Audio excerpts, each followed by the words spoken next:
राधे राधे। स्वागत है आपका हमारे इस YouTube चैनल पर। यदि आपको हमारी वीडियो अच्छी लगती हो तो हमारे चैनल को सब्सक्राइब करें, लाइक करें और कमेंट करना तो बिल्कुल ना भूलें। आइए वीडियो प्रारंभ करते हैं।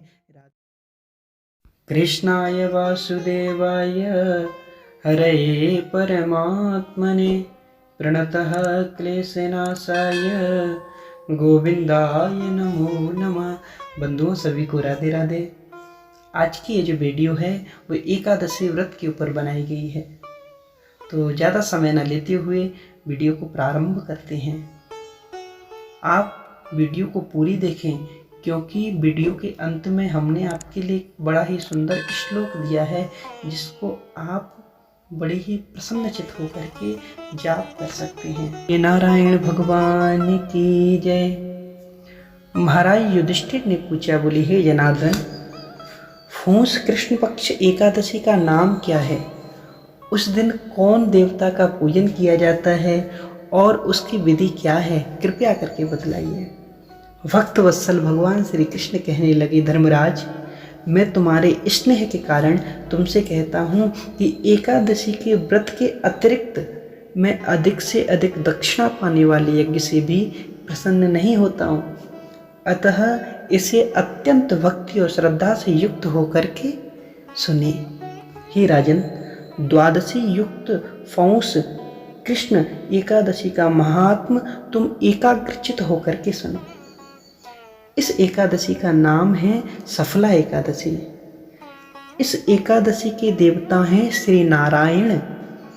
विधि पूर्वक इस व्रत को करना चाहिए। जिस प्रकार नागों में शेषनाग, पक्षियों में गरुड़, सब ग्रहों में चंद्रमा, यज्ञों में अश्वमेध और देवताओं में भगवान विष्णु श्रेष्ठ हैं, उसी तरह सभी व्रतों में एकादशी का व्रत सबसे श्रेष्ठ बताया गया है। जो मनुष्य सदैव एकादशी का व्रत करते हैं वो मुझे परम प्रिय हैं। अब इस व्रत की विधि कहता हूँ, बड़े ध्यान पूर्वक सुनना। आप लोग भी बंधुओं बड़े ध्यान पूर्वक सुने। भगवान कहते हैं, मेरी पूजा के लिए ऋतु फल के अनुकूल फल, नारियल, नींबू, नैवेद्य आदि वस्तुओं का संग्रह करें। इस सामग्री से मेरी पूजा करने के बाद रात्रि में जागरण करें। इस एकादशी के व्रत के समान यज्ञ, तीर्थ, दान, तप तथा और कोई दूसरा व्रत नहीं है। 5000 वर्ष तप करने से जो फल मिलता है वह फल हमको सफला नामक एकादशी का व्रत करने से प्राप्त हो जाता है। हे राजन, अब आप इस एकादशी की कथा सुनिए। आप लोग भी बड़े प्रेम से एकादशी की कथा को एकाग्रचित होकर के श्रवण करें। आइए कथा को प्रारंभ करते हैं। महाराज, चंपावती नगरी में एक महिष्मान नाम का राजा रहता था। राजा राज्य करता था। उसके 4 पुत्र थे। उन सब में लुम्पक नाम वाला बड़ा पुत्र राजपुत्र होने के बाद में भी महापापी था। वो पापी सदा पराई स्त्री को देखता, वेश्यागमन करता तथा बुरे कर्मों में फंसा रहता। पिता का धन नष्ट किया करता था। सदैव ही देवताओं को, ब्राह्मणों को, वैष्णवों को घोर निंदा किया करता था। जब राजा को अपने बड़े पुत्र के ऐसे कुकर्मों का पता चला तो उन्होंने अपने राज्य से उसे निकाल दिया। तब वो विचारने लगा, कहाँ जाऊं, क्या करूं। अंत में उसे चोरी करने का निश्चय किया। दिन में वो वन में रहता और रात्रि को अपने पिता की नगरी में चोरी करता तथा प्रजा को तंग करने और उन्हें मारने का कुकर्म किया करता था। कुछ समय पश्चात सारी नगरी भयभीत हो गई। वो वन में रह करके पशु आदियों को मारकर खाने लगा।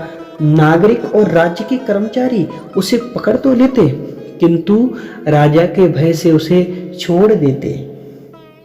उसी वन में एक अति प्राचीन विशाल पीपल का वृक्ष था। लोग उसकी भगवान की समान पूजा किया करते थे। उसी वृक्ष के नीचे वह महापापी लुम्पक रहा करता था। इस वन को लोग देवताओं की क्रीड़ा स्थली मानते थे। कुछ में पश्चात फूस का महीना आया। कृष्ण पक्ष में दशमी के दिन, कृष्ण पक्ष की दशमी के दिन और वस्त्रहीन होने के कारण सर्दी के मौसम में शीत के चलते चलते सारी रात्रि सो नहीं सका। उसके हाथ पैर अकड़ गए। सुबह महाराज जैसे ही सूर्य उदय हुआ तो सूर्य उदय होते होते वो मूर्छित हो गया। दूसरे दिन एकादशी को मध्याह्न के समय सूर्य की गर्मी पाकर उसकी मूर्छा दूर हो गई। महाराज गिरता पड़ता वो भोजन की तलाश में निकला। पशुओं को मारने लगा, लेकिन उनको मारने में असमर्थ रहा। अतः पेड़ों के नीचे गिरे हुए जो फल थे उनको उठाकर वापस उसी पीपल के वृक्ष के नीचे आ गया। उस समय तब भगवान सूर्य अस्त हो चुके थे। वृक्ष के नीचे फल रखकर कहने लगा, हे भगवान, अब आपके ही अर्पण है ये फल, आप ही तृप्त हो जाइए, मुझे नहीं खाना। उस रात्रि को दुख के कारण उसको नींद नहीं आई। उसके बाद उसका उपवास हो गया और जागरण भी हो गया। महाराज भगवान अत्यंत प्रसन्न हो गए, क्योंकि भगवान नारायण तो अत्यंत दयालु हैं। दूसरे दिन प्रातः एक अति सुंदर घोड़ा उनके सामने समस्त वस्तुओं से सजा हुआ आया और आकर के खड़ा हो गया। उसी समय आकाशवाणी हुई और आकाशवाणी ने कहा, हे राजपुत्र, श्री नारायण की कृपा से तेरे पाप नष्ट हो गए हैं। अब तू अपने पिता के पास जाकर राज्य प्राप्त कर। ऐसी वाणी सुनकर के वो अत्यंत प्रसन्न हुआ और दिव्य वस्त्र धारण करके भगवान आपकी जय हो कहकर अपने पिता के पास चला गया। उसके पिता ने प्रसन्न होकर उसे समस्त राज्य का भार सौंप दिया और स्वयं वन में जाकर भगवान का भजन करने लगे। अब लुम्पक शास्त्रानुसार राज्य करने लगा। उसके स्त्री पुत्र आदि सारा कुटुंब भगवान नारायण का परम भक्त हो गया। वृद्ध होने पर वो भी अपने पुत्र को राज्य का भार सौंप कर वन में तपस्या करने चला गया और अंत में भगवान के वैकुंठ धाम को प्राप्त हुआ। अब बंधुओं, आप देख लीजिए कि भगवान कितने दयालु हैं। लुम्पक जैसे महान दुष्ट को भी उन्होंने अपना वैकुंठ धाम प्रदान कर दिया। तो आप सोचिए कि हम यदि भगवान का व्रत करें, एकादशी का व्रत करें, तो क्या भगवान के चरणों में हमें जगह नहीं मिल सकती? अवश्य मिलेगी बंधुओं। अतः जो मनुष्य इस परम पवित्र सफला एकादशी का व्रत करता है उसे अंत में मुक्ति मिलती है। जो नहीं करते हैं वो पूंछ और सींगों से रहित पशुओं के समान हैं। इस सफला एकादशी के महात्म को पढ़ने से अथवा श्रवण करने से जो मनुष्य को अश्वमेध यज्ञ का फल प्रदान होता है। और अंत में हम आपको बताएंगे, जो कि सबसे पहले बोला था ना कि भगवान का कौन सा गोपनीय मंत्र है, वह मंत्र है ओम नमो भगवते वासुदेवाय।